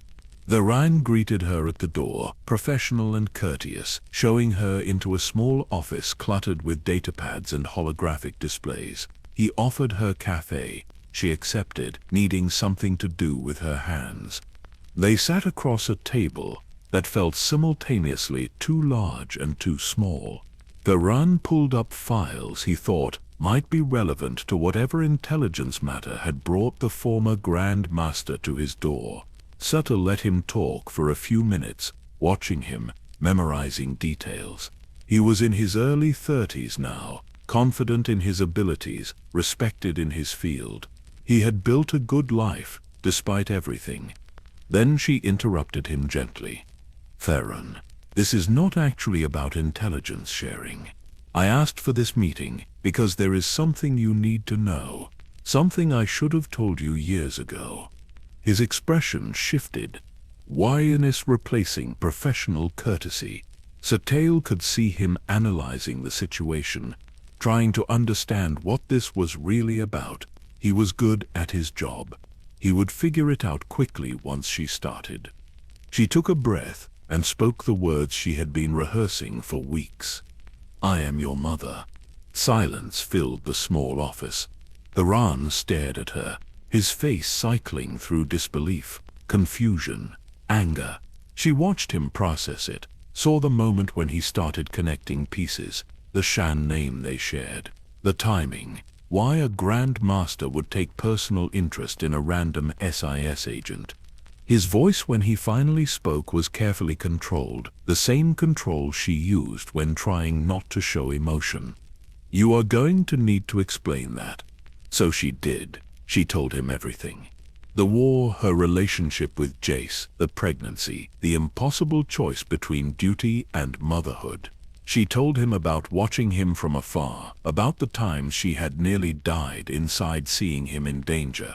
She told him about the medical station incident, about decades of leadership that had ground her down to nothing. She left nothing out, offered no excuses, just laid bare the choices she had made and the reasons behind them. Therain listened without interrupting. When she finished, he sat back in his chair, his expression unreadable. "So you gave me away because being Grand Master was more important than being a parent." The accusation stung because it was essentially true, even if it oversimplified the context. Satele nodded slowly. "Yes, I chose duty over you. I have spent 30 years wondering if that was the right choice, and I still do not have a good answer." I can tell you why I made it. I can explain the circumstances, but I cannot make you understand or accept it. That is your choice."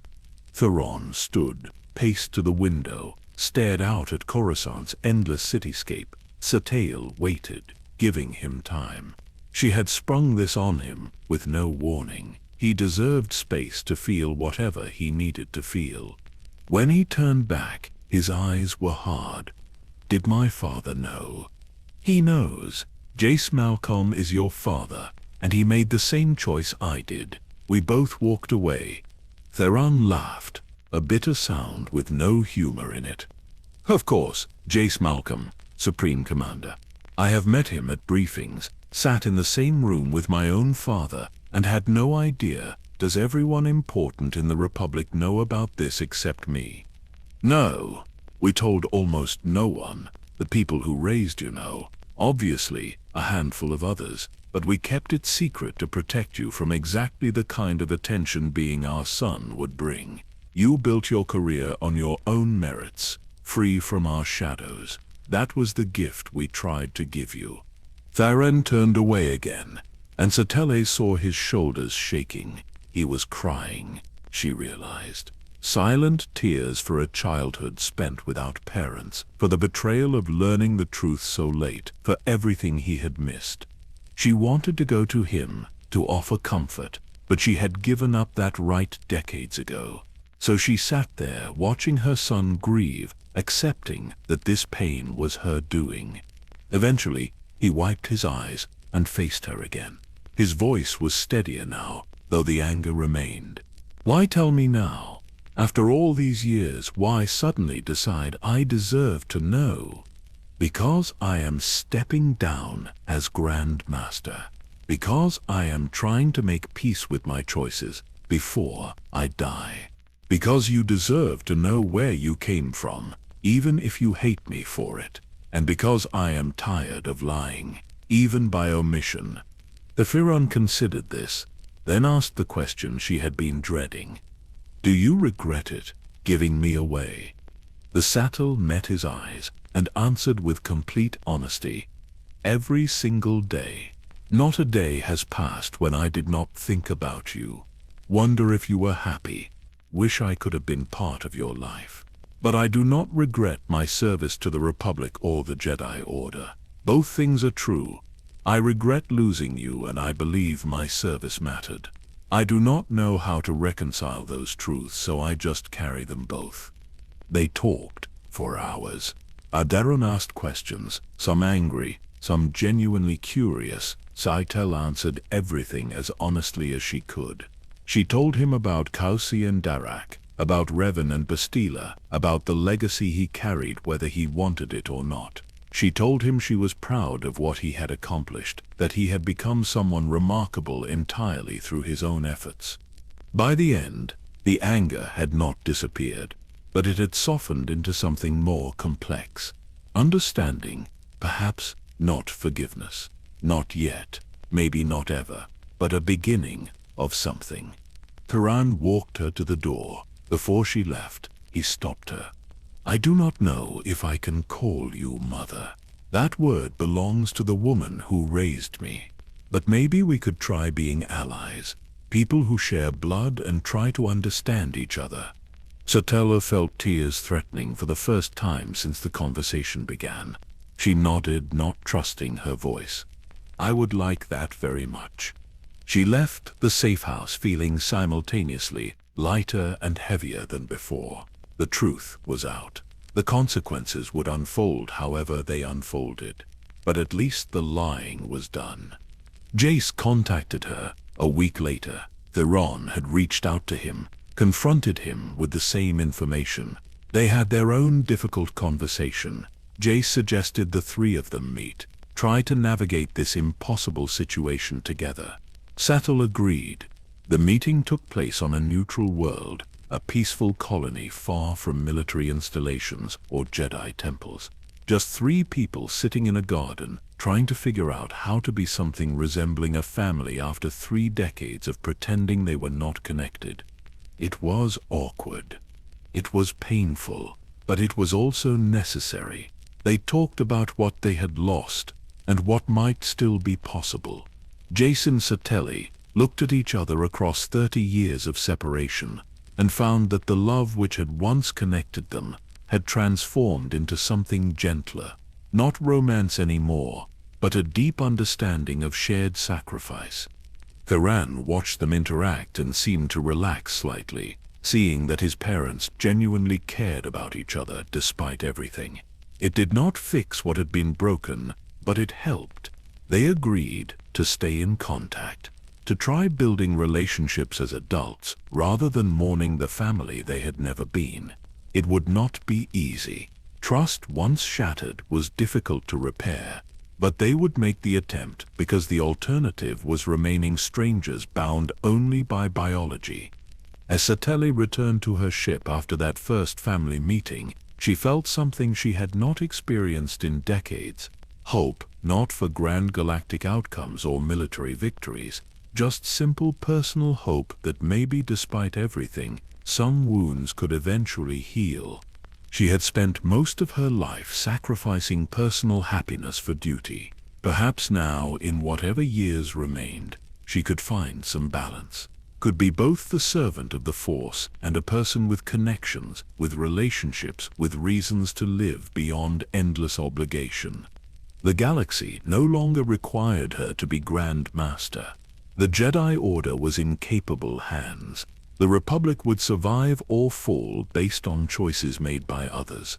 For the first time since childhood, Satele Shan was free to choose her own path. She chose to seek wisdom. She chose to rebuild her relationship with her son. She chose to find peace with her past rather than being forever haunted by it. And in making those choices, she finally began to understand what the Force had been trying to teach her all along. That serving others did not require destroying yourself. That love and duty were not enemies. That the Jedi Code, for all its wisdom, was not meant to strip away your humanity, but to guide you toward being the best version of yourself. She was 63 years old, scarred by war and loss, tired beyond measure. But she was also finally tentatively beginning to heal, and that felt like the start of something new. The years that followed her resignation as Grand Master became the most transformative of Satele's life. Freed from administrative responsibilities and political maneuvering, she devoted herself to understanding the Force in ways the rigid structure of temple life had never allowed. She became a wanderer, traveling to ancient sites across the galaxy, seeking wisdom in ruins and forgotten temples. She spent months on Ossus, walking among the devastated remains of the great Jedi library destroyed millennia ago. The planet still bore scars from that ancient catastrophe, but life had returned in unexpected ways. She meditated among the ruins and felt echoes of knowledge that had survived the destruction, holocrons buried beneath rubble that still contained fragments of wisdom. On Tython, she ventured deeper into the Force storms than any Jedi had dared in generations. These manifestations of pure Force energy were dangerous, capable of overwhelming even strong Force users. But Satele had learned through decades of war how to navigate overwhelming circumstances. She walked into the storms and emerged changed, having touched something fundamental about the Force's nature that could not be explained in words. She visited Dantooine, where the Jedi had maintained an enclave before the wars. The buildings were mostly destroyed, but the Force remained strong in the grasslands and crystal caves. She sat beneath ancient trees and felt connections to Jedi who had meditated in those same spots centuries before, a continuity of practice that transcended any individual life. Wherever she went, people sought her out. Former students, current Jedi looking for guidance, even non-Force users who had heard stories about the legendary Grand Master. Satele welcomed them all, teaching in ways that would have scandalized the Council. She emphasized questioning over obedience, personal understanding over rote memorization of doctrine. She taught that the Force was experienced differently by each individual, and that honoring those differences was strength rather than weakness. One of her students during this period was a young woman who had grown up outside the Order, only discovering her Force sensitivity as an adult. Traditional Jedi training focused on children precisely because they were easier to mold into proper Jedi behavior. Adults came with established personalities, attachments, experiences that the code viewed as obstacles. Satele took her on anyway. She taught the woman how to channel the Force while acknowledging rather than suppressing her emotions, how to maintain connections to her family while still serving a larger purpose, how to be both Jedi and human without those identities conflicting. It was everything Satele wished someone had taught her at 20. The woman thrived under this guidance. She became an excellent Jedi, powerful and wise in ways that had nothing to do with raw strength. She remained close to her family, drew strength from those bonds rather than being weakened by them. She proved that the traditional path was not the only path, that the Order's insistence on severing all attachments might have been preventing rather than protecting. Through her travels and teaching, Satele began formulating a philosophy that would influence the Jedi Order for generations. She wrote extensively, her thoughts collected in holocrons and journals that future Jedi would study. She argued that balance came not from choosing light over darkness, but from acknowledging both existed within every person. That wisdom meant understanding your capacity for both good and evil, then choosing good from knowledge rather than ignorance. These ideas were controversial. Some in the Order accused her of flirting with dark side philosophy. But Satele had faced actual Sith Lords, had seen true darkness, and she knew the difference between acknowledging shadow and embracing it. Understanding your potential for darkness did not mean acting on it, quite the opposite. Only by understanding your weaknesses could you guard against them. Her relationship with Theron deepened slowly over these years. They met occasionally, careful to maintain discretion given their respective positions. The conversations were sometimes difficult, old hurts resurfacing unexpectedly, but gradually they built something genuine. Not the mother and son relationship they had missed, but something else. Mutual respect between adults who shared blood and history. Theron told her about his childhood, the people who raised him, what it was like growing up knowing he was adopted but not knowing why. Satele listened to these stories with a mixture of gratitude toward his adoptive family and grief for everything she had missed. She learned about his first crush, his struggles in school, the moment he decided to join SS, all the ordinary moments of life she had sacrificed. In return, she told him stories about his grandparents Revan and Bastila, not the sanitized legends taught in Jedi classes, but the real people with flaws and doubts. She told him about Kausen Darak, about the war, about choices she had made that still haunted her. She gave him the context for his existence, the complicated history that had led to him. During one visit, Theron asked her about the Force and what it felt like to be so connected to something he could not sense at all. Gestatel tried to explain, comparing it to being part of a vast ocean, feeling currents and tides that connected all living things. She told him that his lack of Force sensitivity was not a lack at all, just a different way of experiencing the galaxy, that he had accomplished remarkable things through skill and determination rather than inherited power, and that made his achievements more impressive, not less. Theron seemed to take comfort in that perspective. He had grown up in the shadow of legendary Force users, and part of him had always felt insufficient by comparison.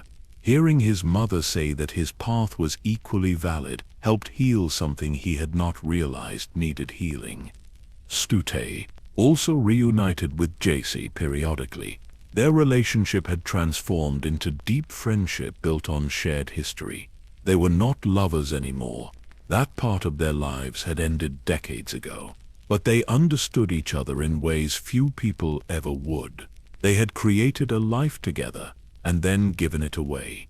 They had both chosen duty over happiness. That created a bond nothing could break. They met on Alderaan once. walking the same palace gardens where they had fought side by side so long ago. The scars from that battle had mostly healed, nature reclaiming what war had damaged.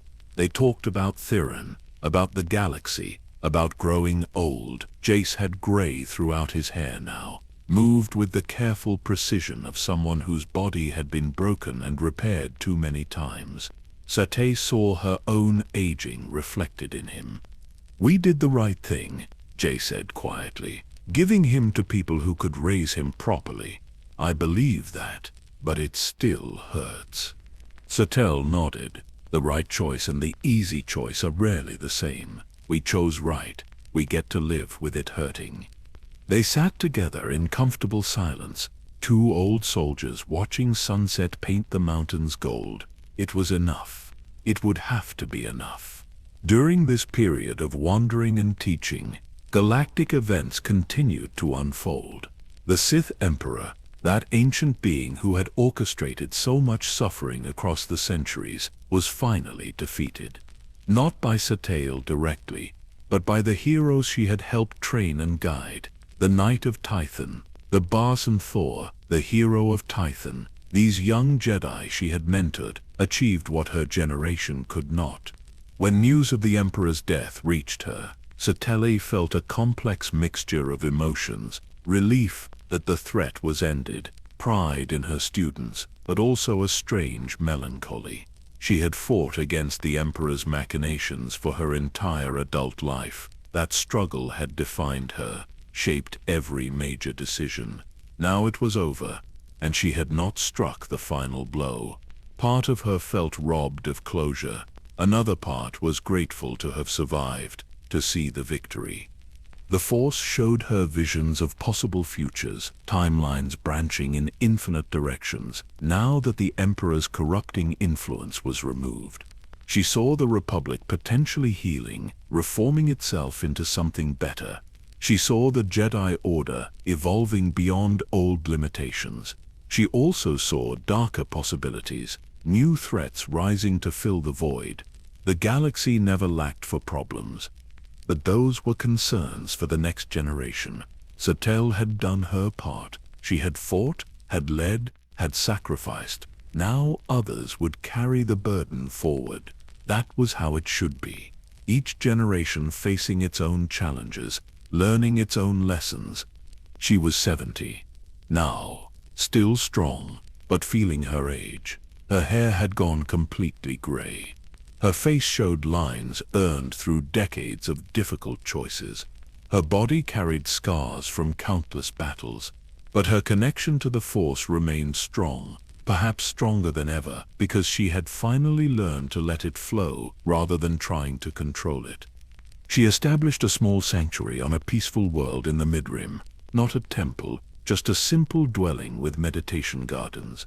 Students who sought her out were welcome to stay, to learn, to question. She taught those who came, but never insisted they follow any particular path. Her only requirement was honest seeking. Pretense and dogma had no place in her sanctuary. Some of the galaxy's most talented Force users visited her there, Jedi seeking advanced training, even the occasional Imperial defector looking for redemption. Satele welcomed them all, sharing what she had learned without judgment. She taught advanced battle meditation to some, helped others understand Force visions, guided a few through the painful process of confronting their own darkness without being consumed by it. Her sanctuary became known as a place where the Force was studied without the restrictions of traditional orders. Republic intelligence kept tabs on it, worried she might be training Jedi who would not follow proper authority. Satele ignored their concerns. She was done worrying about institutions and their rules. She served the Force directly now, and the Force demanded no loyalty oaths or political calculations. Theron visited her sanctuary when he could, though his work kept him busy. They would sit in her gardens and talk about everything and nothing.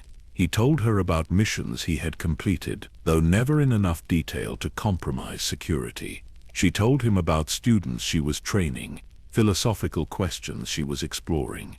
It was comfortable, this relationship they had built from ruins. During one visit, Theron asked her if she was happy. The question surprised Satele. No one had asked her that in decades. She considered it carefully before answering. "I am at peace," she said finally. "That is not quite the same as happy, but it is better. Happy is a moment fleeting and dependent on circumstances. Peace is a state of being. I fought for decades to save the galaxy, gave up everything personal to serve. Now I am doing work that fulfills me, teaching without politics interfering, exploring the Force on my own terms. If this is not happiness, it is close enough that the distinction does not matter." Theron smiled, genuinely pleased. "Good, you deserve that." "As did you," Satele replied. "And I am sorry it took me so long to prioritize what you deserved." He shrugged. "We cannot change the past. We can only try to do better going forward. That is what you taught me, whether you knew you were teaching it or not." The years continued their steady progression. Satele felt time's weight, but did not fight it. She had lived a full life, had experienced more than most people could imagine. When her time came, she would be ready. Until then, she would continue teaching, learning, seeking understanding. The Force showed her glimpses of what would come after her death. She saw the Order continuing to evolve, saw her students carrying forward the lessons she had taught. She saw Theron living a long life, becoming someone important in his own right, never forgetting where he came from. She saw the galaxy healing slowly from centuries of war, finding new ways to organize itself. She saw that her choices, painful as they had been, had mattered, that the sacrifices had meaning, that walking away from her infant son had been terrible, but had allowed her to save countless others. The mathematics of suffering were never simple, but looking across decades, she could see the balance. One evening, sitting in her garden as twin moons rose overhead, Satele reached out through the Force and touched the presence of every person she had ever taught. A light contact, just a moment of connection. She felt their surprise, their gratitude, their determination to continue the work. She felt the living network of students and their students spreading across the galaxy like a web of light. This was her legacy. Not grand political achievements or military victories, not even the defeat of the Emperor, though that mattered too. Her true legacy was the people she had guided toward understanding themselves and the Force. The wisdom she had passed forward, the example she had set, flawed but honest, of a Jedi trying to serve while remaining human. She released the connection and sat in silence, feeling the Force flow around her like a river. It had carried her through impossible circumstances, had given her strength when she thought she had none left. Now, in her later years, it offered something different, not power or guidance, but simple companionship, the comfort of knowing she was part of something vast and eternal.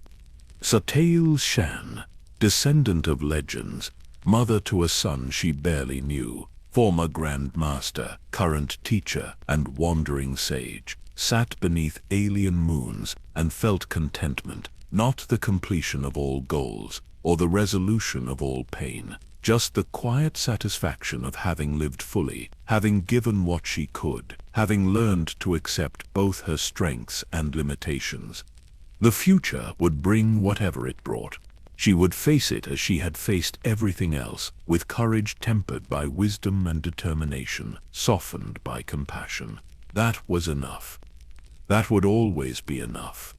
In her 75th year, Satele Shan felt the Force calling her home. Not urgently, not with any sense of alarm, but with the gentle inevitability of seasons changing. She had lived longer than most, had seen more than anyone should have to witness, had carried burdens that would have crushed lesser souls. Now the weight was lifting, transforming into something lighter. She returned to Tython one final time. The world that had been the birthplace of the Jedi called to her across the stars, and she answered. Her sanctuary in the Mid-Rim would continue without her. Her students prepared to carry forward what she had taught them, But for these last days or months or however long remained, she wanted to be where it had all begun, where the Force flowed strongest, where ancient wisdom whispered through ruins older than recorded history.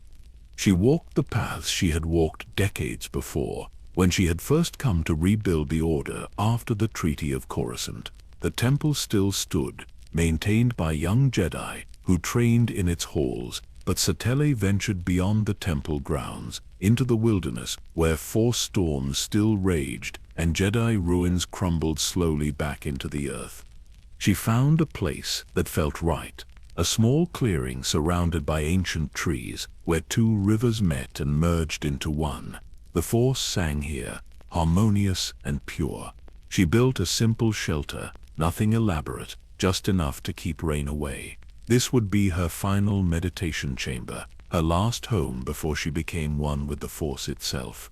Word spread quietly that the former Grand Master had returned to Tython. Visitors came, pilgrims and students and Jedi seeking final wisdom. Satele welcomed them all, offering what guidance she could, but increasingly she turned inward. The external world mattered less now. What remained was the journey into the Force itself, the final lesson that could only be learned by surrendering. Theron came to see her, taking leave from his duties with Sissis.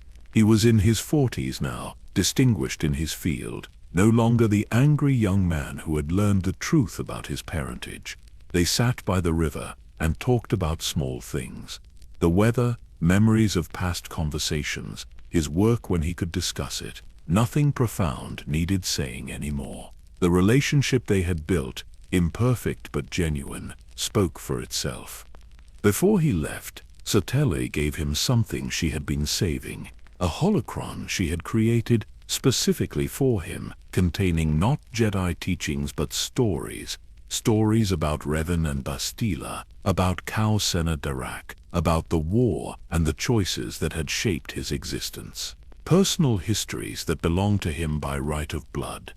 "This is who you come from," she told him, quietly. "Not to burden you with expectation, but so you understand the context of your life. You built something remarkable entirely on your own merit, but knowing where you come from can help you understand where you might go." Theron accepted the holocron with visible emotion. "Thank you for this, for trying, for being honest, even when it was difficult. I wish we had more time." Satele smiled, a peaceful expression that held no regret. "We have exactly the time we were meant to have. The Force gives us what we need, even when it is not what we want. You will do great things, Satele Shan. You already have. I am proud to be your mother, even if I was not very good at it." They embraced, a long moment of connection, and then he was gone. Satele watched him disappear into the forest, heading back toward his ship, and felt completion. Whatever happened now, that relationship had been healed as much as it could be. The wound would always remain, but wounds could be lived with when properly tended. Jace came a few weeks later, moving slowly, his body finally failing after a lifetime of combat and injury. They sat together by the river without speaking for a long time, two old warriors watching water flow past, carrying leaves and light toward some distant ocean. "We did all right," Jace said. "Eventually, given what we had to work with, the galaxy is still here. Our son turned out better than either of us. That is something." Satele nodded, reaching out to take his scarred hand in hers. "We loved each other once. That mattered. It still matters. Not everything has to last forever to have value." He squeezed her hand gently. "Will you be all right here? Alone?" "I am never alone. The Force is with me. It has always been with me. Now I am learning to be with it completely, without resistance, without trying to use or control it, just being part of the flow. It is the final lesson, and I am ready to learn it." They sat together until sunset painted the sky in shades of amber and rose. Then Jace stood stiffly, and prepared to leave. He looked down at her, with an expression that held decades of shared history. "May the Force be with you, Satele Shan. And with you, Jace Malcolm. Live well. Die well. I will see you on the other side, wherever that might be." After his departure, Satele settled into her final meditations. Days blended into each other, marked only by the rising and setting of Tython's twin moons. She ate little, slept less, spending most of her time in deep communion with the Force. Her consciousness expanded beyond her physical form, touching the vast web of life that connected all things. She felt other Jedi across the galaxy, pursuing their own paths. She sensed the Republic, continuing its messy evolution towards something better. She touched the minds of students she had taught, watching them teach others in turn, the chain of wisdom extending forward into futures she would never see. On Tython itself, she felt the presence of ancient Jedi Masters, those who had founded the Order millennia ago. They existed now only as echoes in the Force, patterns of consciousness that had survived the dissolution of flesh. They welcomed her, not urgently, but with patient certainty. When she was ready, they would show her the way. She thought about her life, the impossible choices, the victories and failures, the love found and lost.